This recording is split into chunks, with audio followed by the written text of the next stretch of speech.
attacks on the World Trade Center. Airplanes were grounded. Bridges and tunnels leading into the city were closed. On 9/11, everything was shut down unless you were on foot.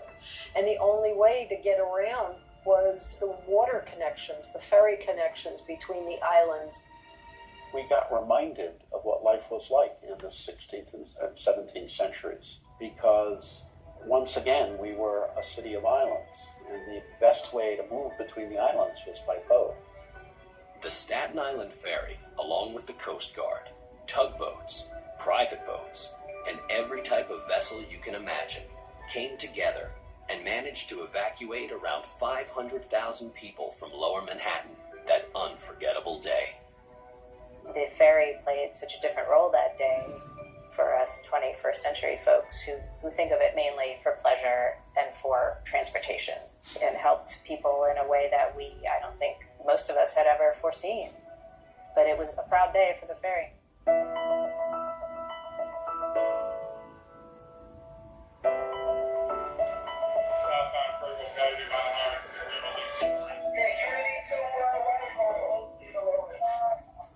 The average ferry has about 15 crew members.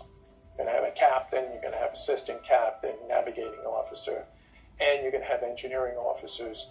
There are several crew members on each deck. Mates are in charge of the deck. He's making sure that slips are clear of any objects that might inhibit the ship from docking safely. He's in charge of tying the boat up. He also assists with the navigation team. As a deckhand, I usually take care of the deck. I'm in charge of one side of the deck. We're responsible for opening the gates, loading the passengers, and disembarking the passengers. Our cargo is a little more sensitive than cargo that doesn't talk. We check to make sure that all the passengers leave the boat. If anybody is sleeping, we wake them up, make sure that they get off safe and nothing is left. We get all kind of people to meet sometimes, but we just got to deal with them. There can be drama on board the Staten Island Ferry, but most of the time, it's business as usual. We usually get a lot of questions from the tourists. They want to know how come we're not stopping by the Statue of Liberty. It's never going to stop at the Statue of Liberty. Another fact of life on the Staten Island Ferry is that some of the regular commuters get very attached to where they sit. Every now and then we have an altercation between passengers because someone is sitting in someone's seat. Some passengers, when they come, you can tell where they're going to be seated because they sit in that seat every day, and anybody's in that seat sometimes. They tell a person to get out of that seat. And so the crew has to try and negotiate the conflict away. Yes, passengers have favorite seats. Yes, they do have favorite seats. While Staten Island Ferry passengers are crossing New York Harbor, they're engaging in activities you would expect. Talking and texting, chatting, snacking, taking pictures. But that's not all.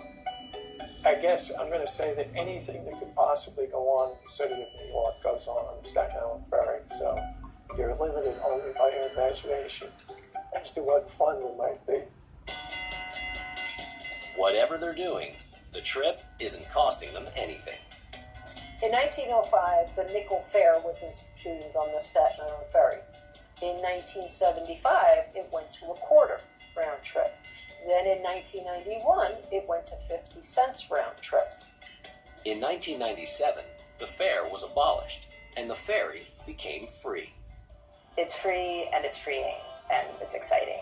And every New Yorker knows, and so many tourists know too, that it's one of the best things you can do in the city. I ride the ferry about twice a week, probably, because it's beautiful scenery, and you know that people have been doing this for hundreds of years, and I'm a part of life in the great city. That's a wonderful thing. I just love the fresh air and the view and the water and the sounds and the smells and the history and the nature. When I get here in the morning, I park my car and I get on the ferry, and a lot of people say, well, God, your office is in Staten Island. That must be just an awful trip.